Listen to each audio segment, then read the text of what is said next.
প্রিয় বরেশু, সেই যে আপনার স্ত্রীর গুরুতর অসুখের খবর পেয়ে আপনি হঠাৎ চলে গেলেন, তারপর থেকে আপনার কথা অনেক ভেবেছি। আপনার বাড়ির ঠিকানা জেনে রাখা হয়নি, তবে নানান লোকের মুখে জেনেছি আপনার কুশল ও রুশ ভ্রমণের কথা। আপনার কবিতার আমি অন্ধভক্ত অনেক আগে থেকেই। আপনার সঙ্গে পরিচয় হবার পর বুঝেছি আপনি একজন সৎ মানুষ। আমার মধ্যে অনেক বৈপরীত্য আছে, কিন্তু সৎ মানুষের সান্নিধ্যে এলে আমার মনে একটা স্নিগ্ধ প্রলেপ পড়ে। লেখকদের মধ্যে সেরকম মানুষ খুব বেশি নেই, কিন্তু আমি আপনাকে দেখেই বুঝেছিলাম আপনার সঙ্গে আমার কোনোদিনই গাঢ় আলাপ হবে না, কারণ আপনি স্বল্পভাষী আর আমি স্থান কাল বিশেষে প্রগল্ভ হলেও আসলে লাজুক। কিন্তু আপনার সঙ্গে আমার মনে মনে একটা বোঝাপড়া হয়ে রইল। আমাকে বন্ধু হিসেবে গ্রহণ করবেন। ভালোবাসা জানাই, সুনীল গঙ্গোপাধ্যায়। কবি সুনীল গঙ্গোপাধ্যায় সাহিত্যের বিভিন্ন শাখায় অসামান্য দক্ষতার স্বাক্ষর রেখেছেন। 50 দশকের এই কবিতার সম্পাদিত কৃত্তিবাস পত্রিকায় সমকালীন সাহিত্য নেতৃত্ব দিয়েছেন। আর কবি শামসুর রহমান ছিলেন একজন অসামান্য কবি দুই বাংলার। কবি শামসুর রহমানকে লেখা সুনীলের পত্রস্থ 3টি চিঠিতে আমরা তাদের ব্যক্তিগত ও শৈল্পিক সম্পর্কের প্রতিচ্ছবি ফুটে উঠেছে দেখতে পাব। অগ্রন্থিত 3টি চিঠিতে দুই কবির অমলিন ব্যক্তিত্ব মূর্ত হয়েছে। কলকাতা, 30/10/72। প্রিয় বরেশু, সেই যে আপনার স্ত্রীর গুরুতর অসুখের খবর পেয়ে আপনি হঠাৎ চলে গেলেন, তারপর থেকে আপনার কথা অনেক ভেবেছি। আপনার বাড়ির ঠিকানা জেনে রাখা হয়নি, তবে নানান লোকের মুখে জেনেছি আপনার কুশল ও রুশ ভ্রমণের কথা। আপনার কবিতার আমি অন্ধভক্ত অনেক আগে থেকেই। আপনার সঙ্গে পরিচয় হবার পর বুঝেছি আপনি একজন সৎ মানুষ। আমার মধ্যে অনেক বৈপরীত্য আছে, কিন্তু সৎ মানুষের সান্নিধ্যে এলে আমার মনে একটা স্নিগ্ধ প্রলেপ পড়ে। লেখকদের মধ্যে সেরকম মানুষ খুব বেশি নেই, কিন্তু আমি আপনাকে দেখেই বুঝেছিলাম আপনার সঙ্গে আমার কোনোদিনই গাঢ় আলাপ হবে না, কারণ আপনি স্বল্পভাষী আর আমি স্থান কাল বিশেষে প্রগল্ভ হলেও আসলে লাজুক। কিন্তু আপনার সঙ্গে আমার মনে মনে একটা বোঝাপড়া হয়ে রইল। আমাকে বন্ধু হিসেবে গ্রহণ করবেন। ভালোবাসা জানাই, সুনীল গঙ্গোপাধ্যায়। দ্বিতীয় চিঠিতে আমরা দেখতে পাবো সুনীল লিখছেন, প্রিয় শামসুর, আপনার চিঠি ও কবিতা যথাসময়ে পেয়েছিলাম।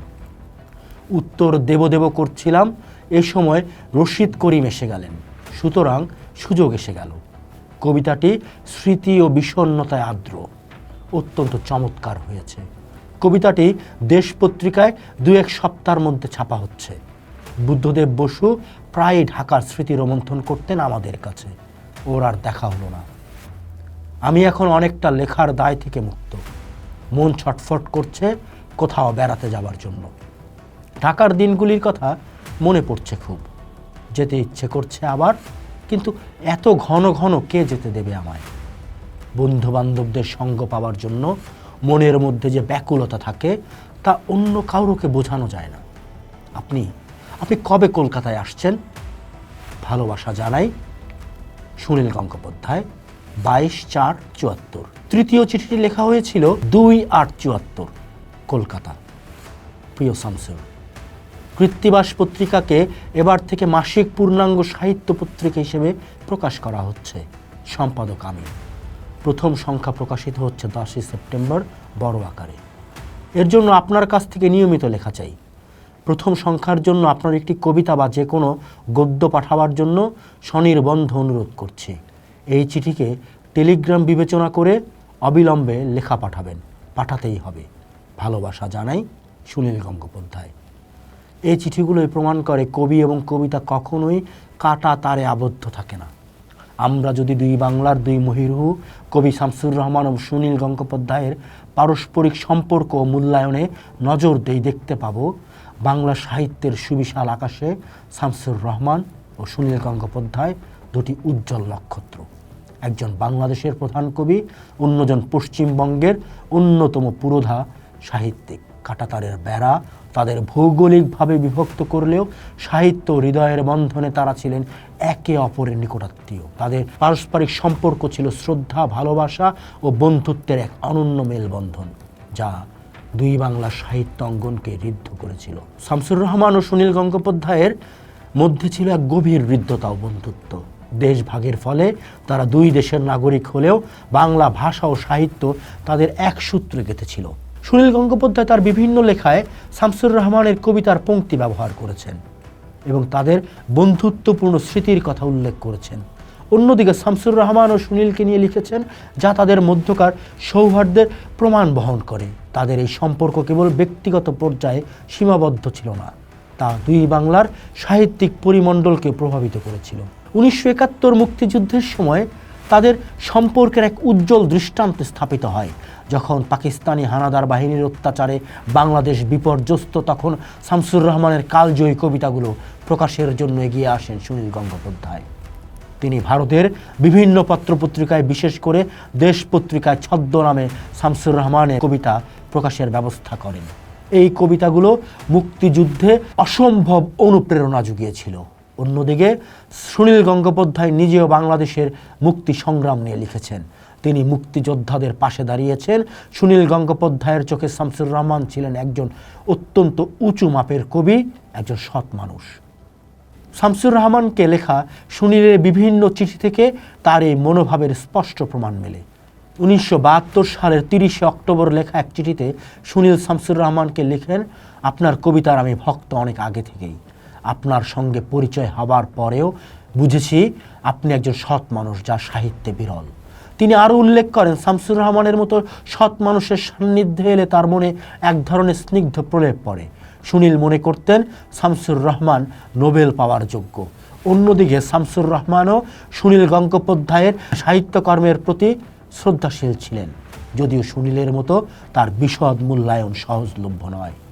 তবে তাদের কাজ, আলাপচারিতা এই শ্রদ্ধাবোধের পরিচয় পাওয়া যায়। 1996 সালে বাংলাদেশের স্বাধীনতার রজত জয়ন্তী অনুষ্ঠানে তৎকালীন প্রধানমন্ত্রী শেখ হাসিনার বক্তব্যের পর সুনীল গঙ্গোপাধ্যায়ের কবিতা কেউ কথা রাখেনি এর সূত্র ধরে শামসুর রহমান তাকে বলেছিলেন, কেউ কেউ কথা রাখে।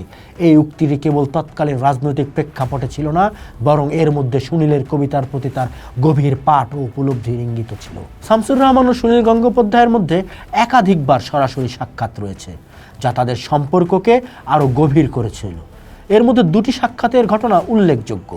কলকাতা কবিতা উৎসব 1985 সালের জানুয়ারিতে কলকাতায় অনুষ্ঠিত হয় একটি কবিতা উৎসব, যেখানে বাংলাদেশ থেকে শামসুর রহমানের নেতৃত্বে একদল কবি সাহিত্যিক অংশগ্রহণ করেন। সেই উৎসবে সুনীল গঙ্গোপাধ্যায় ও শক্তি চট্টোপাধ্যায় আয়োজকের ভূমিকায় ছিলেন। এই উৎসবে শামসুর রহমানকে খুব কাছে থেকে দেখার সুযোগ হয় এবং দুই কবির মধ্যে আন্তরিক আলাপচারিতাও হয়। আরেকটি ঘটনা বাংলাদেশের স্বাধীনতার রজত জয়ন্তী 1996 সাল।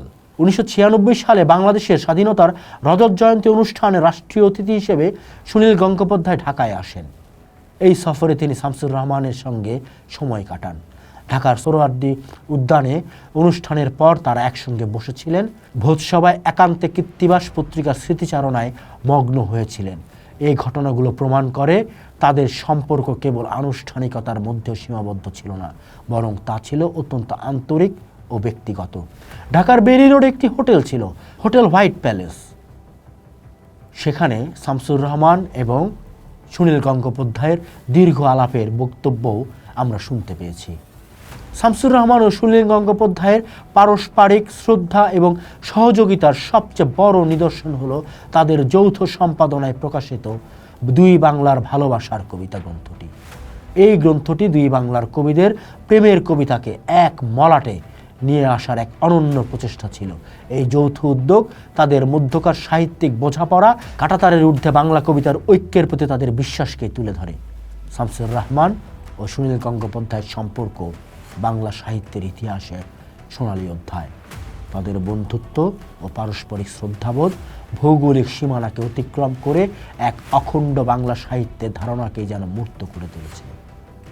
সুনীলের চিঠিতে রহমানের প্রতি গভীর ভালোবাসা ও শ্রদ্ধা, বিভিন্ন সাক্ষাৎকারে তাদের আন্তরিক আলাপচারিতা এই সম্পর্কের গভীরতাকে তুলে ধরে। যদিও রহমানের পক্ষ থেকে সুনীলের বিস্তারিত মূল্যায়ন ততটা সংরক্ষিত নেই, তবে তাদের এই সাহিত্যকর্ম একে অপরের প্রতি দেখানো সম্মান ও ভালোবাসা প্রমাণ করে তারা ছিল একে অপরের শিল্পের সমজদার ব্যক্তি হিসেবে পরম বন্ধু। তাদের এই সম্পর্ক আগামী প্রজন্মের লেখকদের জন্য অনুপ্রেরণার উৎস হয়ে থাকবে। আগামী প্রজন্ম যাতে কাঁটাতারে আবদ্ধ না থেকে সাহিত্যকে বৈশ্বিক করে তুলতে পারে। পোস্ট দেখুন, ভাবুন, করুন, থাকুন পোস্টের সাথেই।